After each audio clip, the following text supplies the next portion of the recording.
बिस्मिल्लाहिर्रहमानिर्रहीम। आज का जो हमारा टॉपिक है वो है कॉम्पटन इफ़ेक्ट। कॉम्पटन इफ़ेक्ट तो एक्चुअली हम लोग स्टडी कर रहे हैं कि रेडिएशन मैटर के साथ किस तरह इंटरेक्ट करती हैं, यानी interaction of radiation with matter. तो अगर हम इस बात को देखें कि रेडिएशन जो है यानी जो फोटॉन्स होते हैं वो मैटर के साथ कैसे इंटरेक्ट करते हैं, तो इनका इंटरेक्शन जो है ये एक्चुअली डिस्क्राइब किया गया है एक इफ़ेक्ट में जो कि फोटोइलेक्ट्रिक इफ़ेक्ट है। तो फोटोइलेक्ट्रिक इफेक्ट भी इसी में आता है, interaction of radiation with matter. उसके अलावा कॉम्पटन इफेक्ट भी आ जाता है और पेयर प्रोडक्शन भी आ जाता है। तो ये तीन टॉपिक्स जो है ना, ये interaction of radiation with matter में आते हैं। एक फोटोइलेक्ट्रिक इफेक्ट, एक कॉम्पटन इफेक्ट और एक पेयर प्रोडक्शन।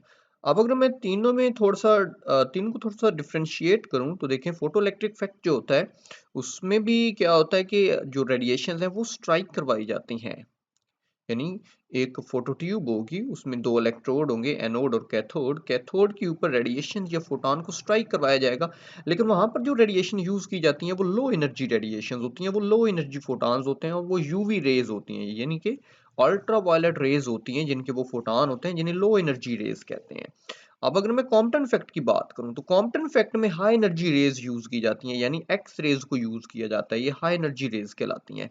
इसी तरह जो पेयर प्रोडक्शन में उसमें वेरी हाई एनर्जी रेज को यूज किया जाता है, वहां पर गैमा रेज होती हैं। तो माइंड में रखें कि interaction of radiation with matter में ये तीन टॉपिक आ रहे हैं, एक फोटोइलेक्ट्रिक इफेक्ट, एक कॉम्पटन इफेक्ट और एक पेयर प्रोडक्शन। तो फोटोइलेक्ट्रिक इफेक्ट में हम यूवी रेज यूज कर रहे हैं, यानी कि अल्ट्रावायलेट। कॉम्पटन इफेक्ट में हम एक्स रेज को यूज कर रहे हैं और पेयर प्रोडक्शन में हम गैमा रेज को यूज कर रहे हैं। तो आज का जो हमारा टॉपिक है जिसको हमने आगे कंटिन्यू करना है वो है कॉम्पटन इफेक्ट। कि कॉम्पटन इफेक्ट है क्या। तो लेंजी कॉम्पटन फैक्ट को स्टार्ट करते हैं। ए एच कॉम्पटन साइंटिस्ट था, आर्थर हॉली कॉम्पटन साइंटिस्ट था। इसने ये बात की थी कि जब फोटॉन को स्ट्राइक करवाया जाता है किसी स्टेशनरी पार्टिकल के साथ, आप यहाँ पर कंसीडर करें कि कोई स्टेशनरी पार्टिकल जो है जो कि रेस्ट पे है वो एक इलेक्ट्रॉन है, यानी फोटॉन, एक सिंगल इलेक्ट्रॉन के साथ जब कोलाइड करेगा तो रिजल्ट में क्या होगा। सिंगल फोटॉन ने जब सिंगल इलेक्ट्रॉन या स्टेशनरी इलेक्ट्रॉन के साथ कोलाइड किया तो उसके बाद जो फोटॉन जो था वो भी एक एंगल पे स्कैटर हो गया, और इलेक्ट्रॉन जो पहले रेस्ट पे था अब ये भी एक एंगल पर स्कैटर हो गया। लेकिन माइंड में रखें कि यहाँ पर इलेक्ट्रॉन ने उस फोटॉन की एनर्जी को एब्जॉर्ब किया है। इलेक्ट्रॉन ने फोटॉन की एनर्जी को एब्जॉर्ब किया और पार्शियली एनर्जी एब्जॉर्ब की है, कंप्लीटली नहीं की। फोटोइलेक्ट्रिक इफेक्ट में क्या होता है कि जब फोटॉन जो है वो जब इलेक्ट्रॉन के साथ कोलाइड करता है तो फोटॉन अपनी इंटायर एनर्जी शेयर कर देता है, लेकिन कॉम्पटन इफेक्ट में ऐसा नहीं है। कॉम्पटन इफेक्ट में जब फोटॉन स्टेशनरी इलेक्ट्रॉन के साथ स्ट्राइक करता है तो फोटॉन अपनी पार्शियली एनर्जी जो होती है वो ट्रांसमिट करता है इलेक्ट्रॉन को। तो इलेक्ट्रॉन जो पहले रेस्ट पे था, अब ये इलेक्ट्रॉन भी क्या होता है, एक एंगल पर क्या हो जाता है, ये स्कैटर हो जाता है। तो अब आपने देखा कि फोटॉन एक स्टेशनरी इलेक्ट्रॉन को जाके कोलाइड कर रहा है, हिट कर रहा है, तो देन दोनों जो है एक पर्टिकुलर एंगल्स पर क्या हो रहे हैं, ये स्कैटर्ड हो रहे हैं। तो होता क्या है रिजल्ट में, जब ये स्कैटरिंग हो जाती है, रिजल्ट में जो फोटॉन है जब वो स्कैटर हो जाता है तो उसकी जो फ्रिक्वेंसी है वो डिक्रीज हो जाती है। फोटॉन की जो फ्रिक्वेंसी है वो क्या हो जाती है, डिक्रीज। अब हम ये कहते हैं कि अगर फ्रिक्वेंसी डिक्रीज हुई है तो चूंकि फ्रिक्वेंसी और वेवलेंथ इनवर्सली प्रोपोर्शनल है, F is equal to C by lambda, यानी एफ जो है अगर डिक्रीज हो रही है तो लैम्डा इंक्रीज हो रहा होगा। तो वेवलेंथ जो है फोटॉन की, स्कैटर्ड फोटॉन की, वो इंक्रीज हो जाती है। इसी तरह अगर मैं एनर्जी की रिस्पेक्ट से इस डेफिनेशन को डिफाइन करूं तो हम ये कहते हैं कि जो एनर्जी है फोटॉन की वो डिक्रीज हो जाती है, क्योंकि एनर्जी फ्रिक्वेंसी के डायरेक्टली प्रोपोर्शनल है। According to Planck law, E is equal to H nu, nu frequency है, E is equal to H nu. It means frequency nu जो है वो डिक्रीज हो रही है तो एनर्जी भी क्या होगी, डिक्रीज। तो कॉम्पटन इफेक्ट को हम तीन तरीकों से डिफाइन कर सकते हैं कि जब एक फोटॉन जो है वो एक इलेक्ट्रॉन के साथ कोलाइड करता है तो रिजल्ट में जो स्कैटर्ड फोटॉन है उसकी फ्रिक्वेंसी डिक्रीज हो जाती है। ये तो फ्रिक्वेंसी की रिस्पेक्ट से डेफिनेशन हो गई। या आप एनर्जी की रिस्पेक्ट से कर सकते हैं कि इक्वल टू एच न्यू है, तो फ्रिक्वेंसी डिक्रीज हो रही है तो एनर्जी भी क्या होगी, डिक्रीज हो जाएगी। या आप वेवलेंथ की रिस्पेक्ट से कि फ्रिक्वेंसी और वेवलेंथ का इनवर्स रिलेशन है, अगर फ्रिक्वेंसी डिक्रीज हो रही है तो वेवलेंथ क्या हो जाती है, इंक्रीज हो जाती है। तो अब आप माइंड में रखें कि जो इंसिडेंट फोटॉन था उसकी वेवलेंथ आप लेट करें वो लैम्डा थी। इंसिडेंट फोटॉन जिसने कोलाइड करना था इलेक्ट्रॉन के साथ, उसकी वेवलेंथ क्या है, लैम्डा। और जो स्कैटर्ड फोटॉन है जो इलेक्ट्रॉन के साथ कोलाइड करके स्कैटर हुआ है एक पर्टिकुलर एंगल पर, उस स्कैटर्ड फोटॉन की जो वेवलेंथ है वो लैम्डा प्राइम है। तो देखिए लैम्डा जो है वो इंसिडेंट फोटॉन की वेवलेंथ है, लैम्डा प्राइम किसकी है, वो स्कैटर्ड फोटॉन की है। तो वेवलेंथ लार्जर कौन सी होगी, स्कैटर्ड फोटॉन वाली, यानी लैम्डा प्राइम जो है ये लार्जर देन होगा किससे, लैम्डा से। लैम्डा प्राइम लार्जर देन हो जाएगा लैम्डा से, तो अगर मैं दोनों का डिफरेंस देखूं कि lambda prime minus lambda, lambda prime minus lambda is equal to delta lambda. Delta lambda क्या कहलाता है? कॉम्पटन शिफ्ट कहलाता है, जो कि आज हमने कैलकुलेट करना है। डेल्टा लैम्डा क्या है? Compton shift which is equal to lambda prime minus lambda. Lambda prime है स्कैटर्ड फोटॉन की वेवलेंथ और लैम्डा क्या है? इंसिडेंट फोटॉन की वेवलेंथ। तो ये सारे फिनोमेना को हम कॉम्पटन इफेक्ट कहते हैं। देखिए जी डेफिनेशन आपके सामने है कि H Compton found that when a radiation scatters from a stationary particle its frequency decreases। देखिए उसकी frequency क्या होगी? डिक्रीज। वेवलेंथ इंक्रीज हो जाती है या एनर्जी क्या हो जाती है? Decrease. This phenomena is known as Compton effect. इस फिनोमेना को नाम क्या दिया गया? कॉम्पटन इफेक्ट दिया गया। अब जिस तरह फोटो इलेक्ट्रिक इफेक्ट जो था उसको भी वेव थ्योरी एक्सप्लेन नहीं कर पाई थी।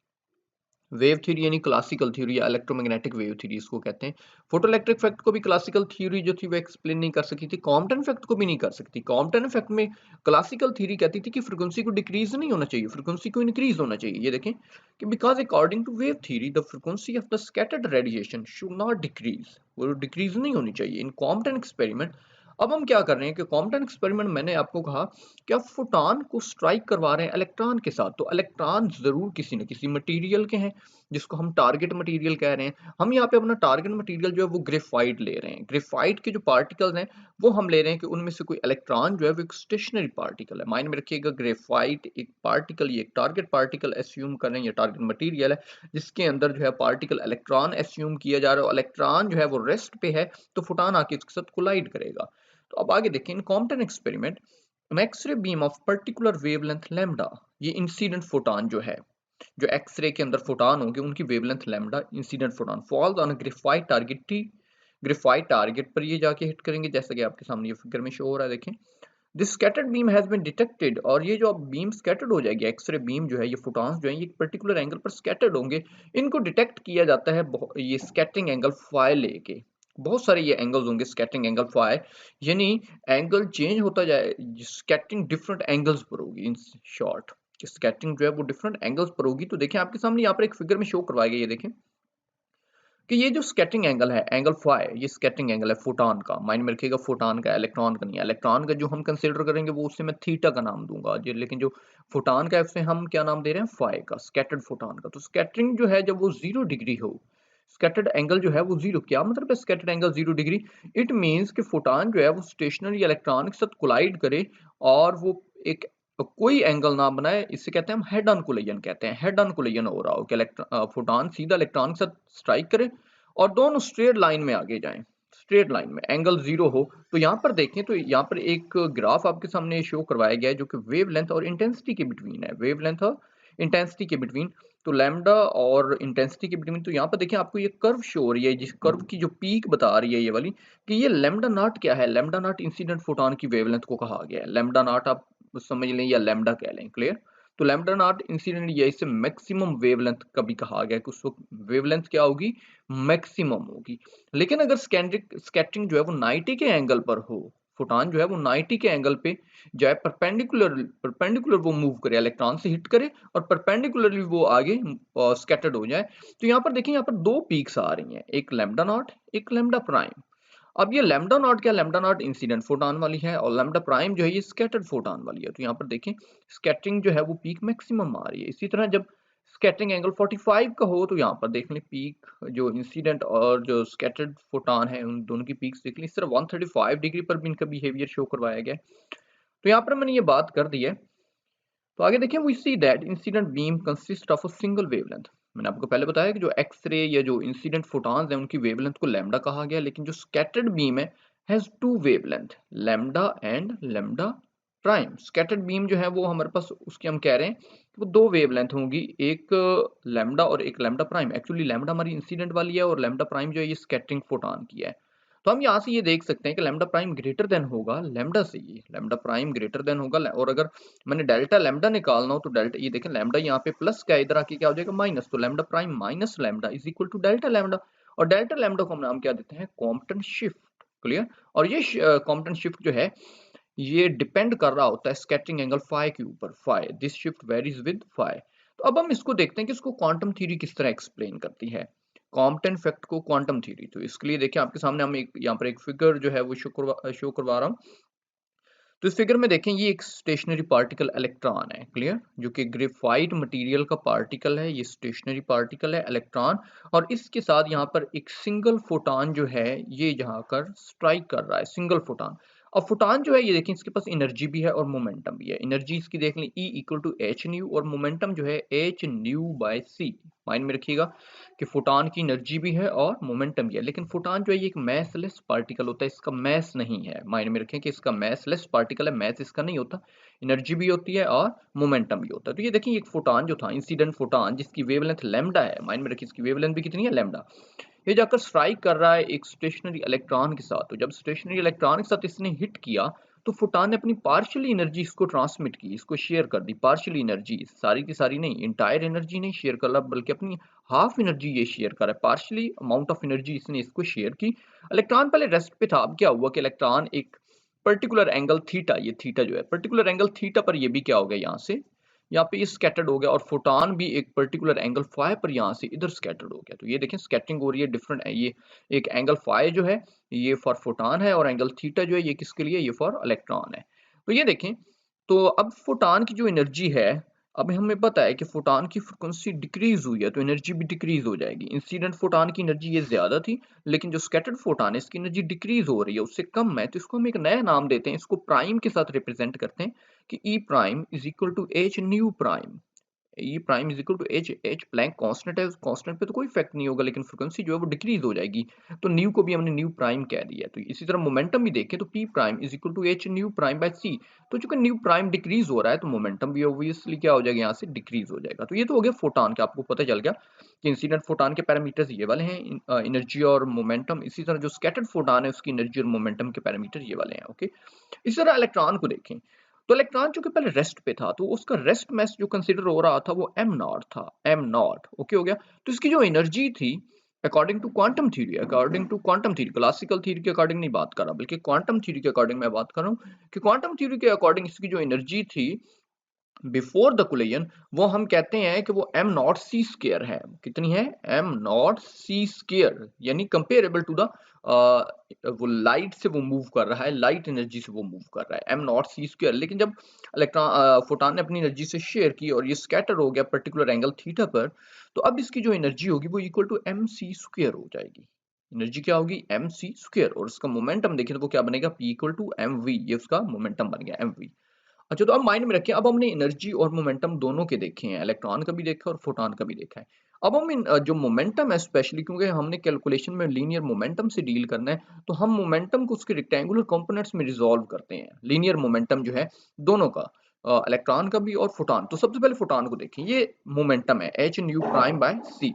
हम इस वेक्टर को रिजॉल्व करते हैं इसके रेक्टेंगुलर कंपोनेंट्स में। तो रेक्टेंगुलर कंपोनेंट्स मींस कि एक उसका अलोंग एक्स कंपोनेंट आएगा, एक अलोंग वाई कंपोनेंट आएगा। तो एक्स एक्सिस में देखें उसका कंपोनेंट, तो आपको पता है कि एक्स एक्सिस में हमेशा ट्रिग्नोमेट्रिक फंक्शन cos अटैच होता है। तो ये H nu prime by C X axis component में जो है वो देखें, तो ये बन गया H nu prime by C cos of phi, angle इसका कितना है, फाई। इसी तरह वर्टिकल कंपोनेंट जो होगा वो ये होगा H nu prime by C sine of phi. तो ये आपने फोटॉन का जो लीनियर मोमेंटम है उससे रिजॉल्व किया उसके रेक्टेंगुलर कंपोनेंट्स में, तो एक अलोंग एक्स कंपोनेंट आया और एक अलोंग वाई एक्सिस कंपोनेंट आया। अब इलेक्ट्रॉन को रिजॉल्व करें तो देखें इलेक्ट्रॉन का जो लीनियर मोमेंटम है वो है एम वी। तो एम वी को आप रिजॉल्व करें तो इसके भी दो कंपोनेंट्स आएंगे, एक अलोंग एक्स एक्सिस, तो ये देखें एम वी कॉस और थीटा, इसका एंगल कितना है, थीटा, और एक along Y axis M V sine theta, क्योंकि इलेक्ट्रॉन की बात हो रही है और इलेक्ट्रॉन कितना एंगल मेक कर रहा है, थीटा बना रहा है। अब माइंड में रखिए वर्टिकल कंपोनेंट्स दोनों के देखें ना, फोटॉन का भी और इलेक्ट्रॉन का भी, तो ये दोनों अपोजिट हैं।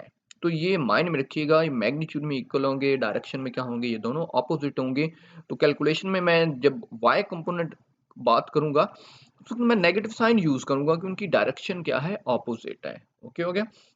अच्छा, यहाँ पर एक बात माइंड में रख लें कि जो फोटॉन इलेक्ट्रॉन के साथ कोलाइड कर रहा है, तो यहाँ पर जो कोलिजन हो रहा है वो प्योरली इलास्टिक कोलिजन है। इलास्टिक, अगर इलास्टिक कोलिजन है तो इट मींस दो लॉज जो है यहाँ पर होल्ड करेंगे, एक law of conservation of energy और एक law of conservation of momentum. तो लें जी अब आगे मूव करते हैं कैलकुलेशन में। तो मैं आप सबसे पहले आपका ट्रैक बता दूं कि हमने कहाँ तक पहुंचना है। एक्चुअली हमने कॉम्पटन शिफ्ट का जो एक मैथमेटिकल रिलेशनशिप है वो प्रूव करना है। डेल्टा लैम्डा का हमने एक फार्मूला जो है वो डिराइव करना है कि h by M not C into one minus cos of theta, हमने ये प्रूव करना है कि delta lambda is equal to h by M not C into one minus cos theta.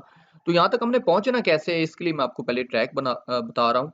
तो आपने एक्चुअली ये करना है कि आपने देखें इलास्टिक कोलिजन है, इलास्टिक कोलिजन है तो दो लॉ होल्ड करेंगे, एक law of conservation of energy और एक law of conservation of momentum. तो आपने सबसे पहले law of conservation of energy apply करना है।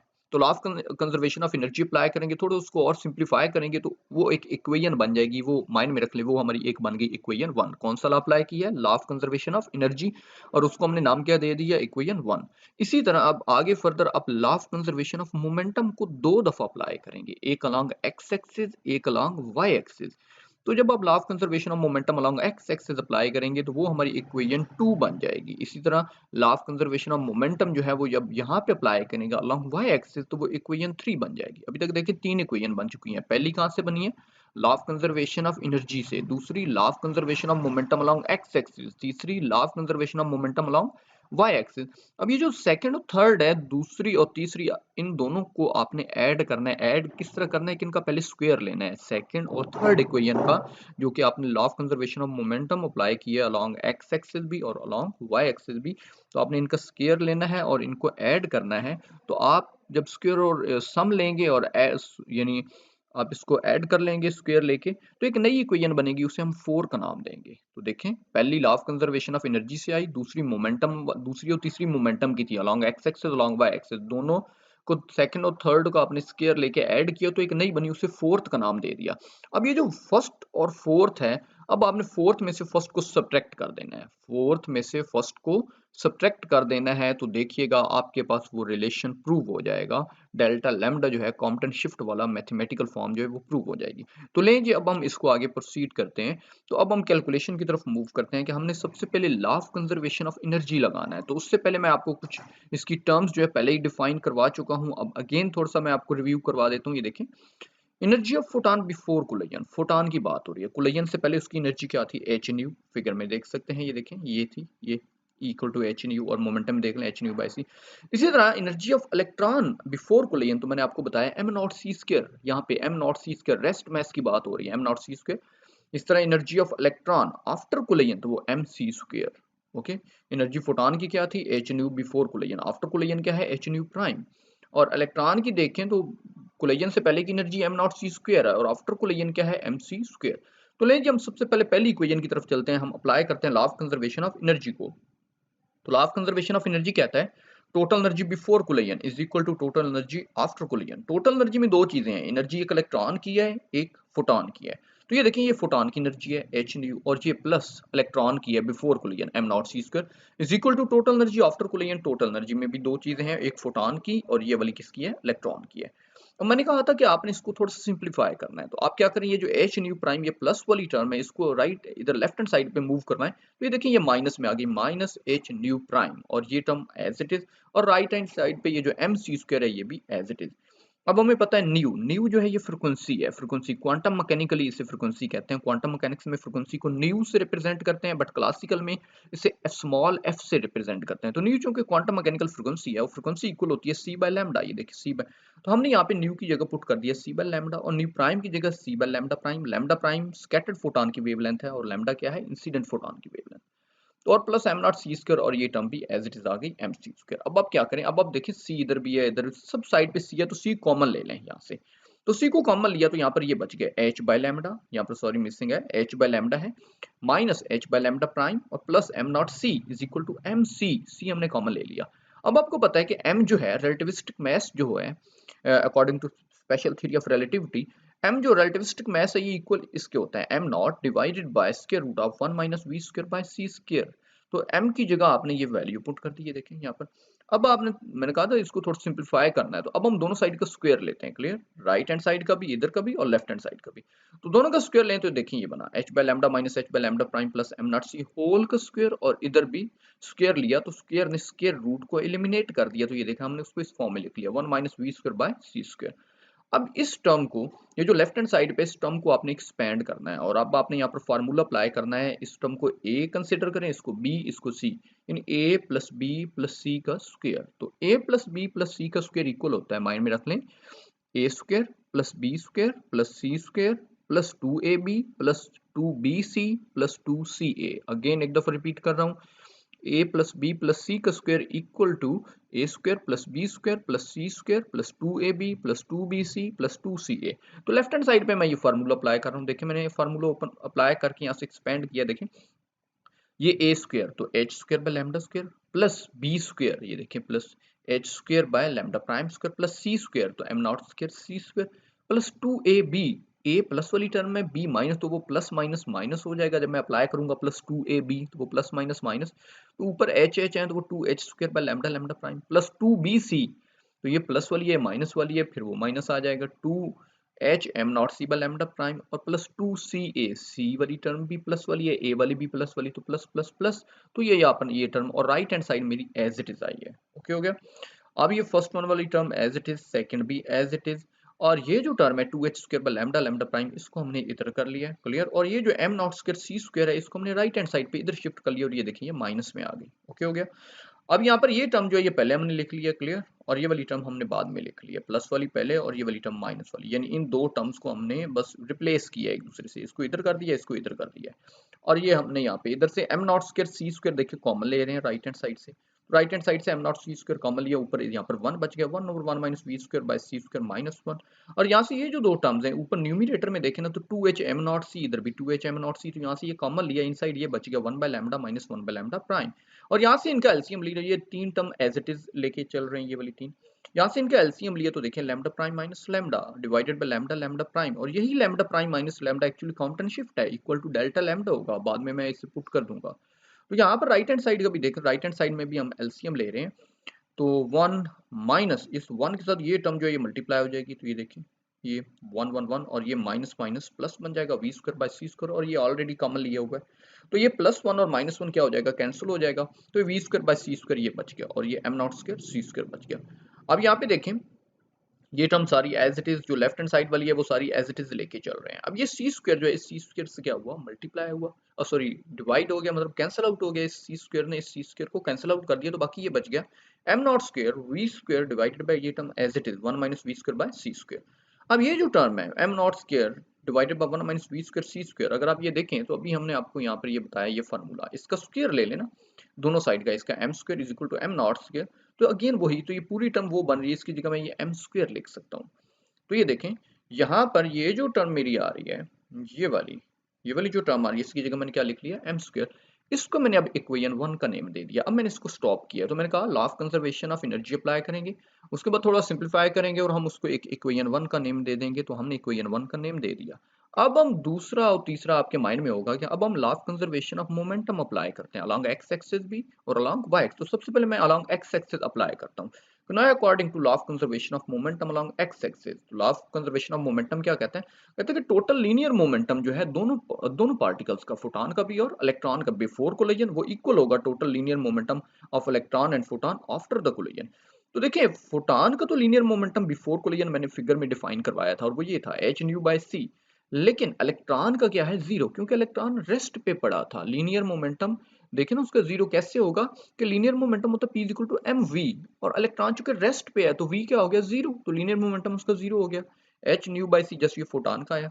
और राइट हैंड साइड पे देखें तो मैंने उनको लीनियर मोमेंटम दोनों को रेक्टेंगुलर कंपोनेंट्स में रिजॉल्व करवाया था, तो दोनों का आया था, एक के साथ cos फाई आया और एक के साथ cos थीटा, तो एम वी cos थीटा ये इलेक्ट्रॉन का है और h new prime by C cos phi ये किसका है फोटॉन का है। तो यहाँ से हमने न्यू को क्या पुट कर दिया c बाय लैम्डा, ये देखिए न्यू की जगह c बाय लैम्डा, यहाँ पर न्यू प्राइम है तो c बाय लैम्डा प्राइम, ये देखिए c by lambda prime cos phi as it is, और ये टर्म भी है तो c से क्या हो जाएगा कैंसिल आउट, इधर भी और यहाँ पर भी c ने कैंसिल आउट कर दिया, तो रिमेनिंग टर्म देखें तो यहाँ हमारे पास ये बचा h बाय लैम्डा प्राइम और cos फाई प्राइम नहीं है sorry cos phi plus M V cos theta.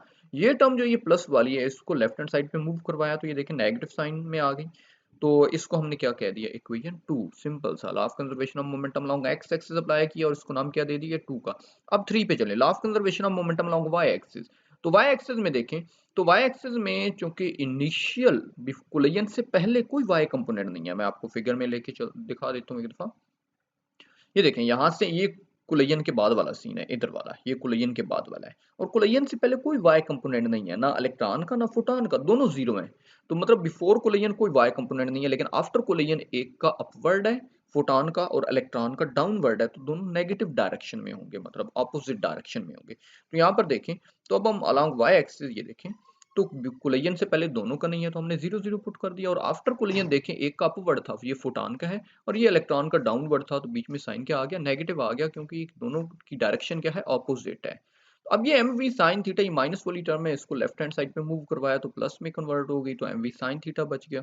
अब न्यू प्राइम, न्यू की वैल्यू हम पुट कर रहे हैं, न्यू प्राइम इक्वल होता है सी बाय लैम्डा प्राइम, तो सी ने कैंसिल आउट कर दिया, ये मेरी क्या बन गई, इक्वेशन 3 बन गई। तो अब मैंने कहा कि देखें, law of conservation of momentum apply किया अलोंग एक्स एक्सिस, इक्वेशन 2 आई, law of conservation of momentum apply किया अलोंग वाई एक्सिस, इक्वेशन 3 आ गई। अब हम इन दोनों का सम और स्क्वायर लेते हैं, तो ये देखें squaring and adding equation 2 and 3, दोनों का स्क्वायर लें और सम करें। तो इक्वेशन 2 की लेफ्ट हैंड साइड का स्क्वायर लिया, तो ये देखें, ये लेफ्ट हैंड साइड है, ये इसे a प्लस बी का स्क्वायर फार्मूला अप्लाई करें, ए स्क्वायर प्लस बी स्क्वायर और प्लस 2ab, तो माइनस हो तो माइनस आ जाएगा। तो यहाँ पर इसी तरह इधर ये अप्लाई किया, तो H square by lambda prime square sine square phi, ये लेफ्ट हैंड साइड का स्क्वायर लिखा हुआ है। अब राइट हैंड साइड में देखिए, इधर इसकी राइट हैंड साइड ये वाली है, तो M square V square cos square theta और इसकी plus M square V square sine square theta. तो यहाँ पर फिर हमने देखें, तो ये वाली H square by lambda prime square cos square phi और ये H square by lambda prime square sine square phi, इन दोनों में H square by lambda prime square common ले लें, इनसाइड ये बच गया cos square phi plus sign square phi which is equal to 1। और ये वाली जो टर्म है, ये वाली एज इट इज आ गई। और इधर से देखें, एम स्क्वायर वी स्क्वायर को कॉमन लिया, तो अंदर cos square theta plus sign square theta, वो क्या बन गया 1। तो हमारे पास कुछ इस तरह से ये इक्वेशन 4 बन गई। ये देखें, तो मैंने आपको यही ट्रैक बताया था कि इक्वेशन 1 हमारी law of conservation of energy से आई, इक्वेशन 2 और 3 वो law of conservation of momentum along x और अलोंग वाई एक्सिस वो अप्लाई किया, फिर 2 और 3 का सम और स्क्वायर कर लिया, तो इक्वेशन 4 आ गई। लास्ट स्टेप अब रह गया, मैंने आपको बताया था कि 4 में से 1 को क्या कर दें, सब्ट्रैक्ट कर दें, या 1 में से 4 को, कोई भी आंसर सेम आएगा। तो अब हम यही काम करने लगे हैं, सब्ट्रैक्टिंग 4 फ्रॉम 1। इक्वेशन 4 को हम क्या कर रहे हैं, सब्ट्रैक्ट कर रहे हैं इक्वेशन 1 से। तो ये देखें, इक्वेशन 1 ये वाली है ऊपर वाली, तो एच स्क्वायर ये इक्वेशन 1 आ गई, ये नीचे इक्वेशन 4। तो नीचे हमने क्या किया, साइन जो है जस्ट वो अपोजिट की है, रिवर्स कर लिए, प्लस था तो माइनस, ये प्लस माइनस और ये माइनस तो प्लस, तो इस तरह ये प्लस था तो ये माइनस। तो ये फर्स्ट टू टर्म सेम थी, लेकिन ऑपोजिट है, एक प्लस की एक माइनस की, कैंसिल आउट हो गई, ये प्लस और ये माइनस की कैंसिल आउट, और इस तरह ये टर्म भी। तो एक जो टर्म बची है वो ये वाली बची है, जो माइनस में है, minus 2h square by lambda lambda prime, ये लिख लिया। और ये टर्म प्लस की है, तो प्लस वाली हमने ये लिख ली है। इस तरह ये टर्म प्लस वाली है, तो उसको भी हमने यहाँ पर लिख लिया, और इज इक्वल टू, क्योंकि दोनों टर्म कैंसिल आउट हो गई है, तो यहाँ पर क्या आ गया, 0 आ गया। तो यहाँ से देखें, ये जो टर्म है लास्ट वाली 2h m0c, इसको हमने पहले लिख लिया, और ये जो टर्म माइनस वाली थी, इधर राइट हैंड साइड पे मूव करवाया, तो ये प्लस में हो गई, और ये जो प्लस वाली थी इधर आई, इधर आके क्या हो गई, माइनस में हो गई। तो यहाँ से हमने 2h square by lambda lambda prime common ले लिया, इनसाइड क्या बच गया, 1 minus cos of phi, phi scattering angle है, फोटॉन का माइंड में रखें। तो 2h m0c, ये lambda prime minus lambda lambda lambda prime, ये एज इट इज आ गया। अब ये 2h, इधर भी 2h है, दोनों साइड का 2h कैंसिल आउट हो गया, यहाँ पर स्क्वायर था तो एक h बच गया, h 1 minus cos of phi, और ये एम नॉट सी यहाँ पर बचा, एम नॉट सी यहाँ पर मल्टीप्लाई हो रहा है इस टर्म के साथ, तो इधर आकर क्या हो जाएगा, यहाँ पर देखिए डिवाइड हो गया। तो ये लैम्डा प्राइम माइनस लैम्डा को हमने नाम क्या दे दिया, delta lambda, which is called Compton shift. और यही मैंने कहा था कि प्रूव करना है H by M not C into 1 minus cos of phi. अब ये H by M not C ये क्या है, अब यहाँ पर देखिए, ये तो आ गया हमारे पास Compton shift delta lambda. Delta lambda की डिपेंडेंस देखिए किस पे है, फाई पे है। फाई फाई स्कैटरिंग एंगल है, स्कैटरिंग एंगल चेंज होता जाएगा, तो कॉम्पटन शिफ्ट भी क्या होती जाएगी, चेंज होती जाएगी। तो ये h बाय एम नॉट सी, इस टर्म को, ये जो वाली है, h प्लैंक कांस्टेंट है, m not rest mass of electron है, c स्पीड ऑफ लाइट है। इसे क्या माइंड में रखिएगा, h बाय एम नॉट सी, इसे, इसका नाम जो है, इसे कॉम्पटन लेंथ कहा जाता है, लेंथ कहा जाता है। h बाय एम नॉट सी वाली टर्म को कॉम्पटन लेंथ का, इसे वेवलेंथ, ये कॉम्पटन शिफ्ट है, ये कॉम्पटन लेंथ होती है h by M not C. Clear, तो this is called Compton shift in wavelength of scattered photon. और यहाँ पर देखें, तो we find that Compton shift depends only on the scattering angle phi and not on the initial wavelength lambda. कोई lambda incident wave photon की wavelength नहीं आ रही। For the above equation it is clear that is the delta lambda change from 0 for phi is equal to 0, phi 0 put करेंगे तो delta lambda 0, और इस तरह सो ऑन। तो लेकिन उम्मीद करता हूँ आपका टॉपिक जो है कॉम्पटन इफेक्ट जो है ये क्लियर हो चुका होगा, जितने भी इसमें एरियाज थे वो मैंने सारे कवर किए हैं। फिर भी अगर आपको कोई क्वेश्चन हो तो कमेंट सेक्शन में कर सकते हैं। ओके जी, अल्लाह हाफिज़।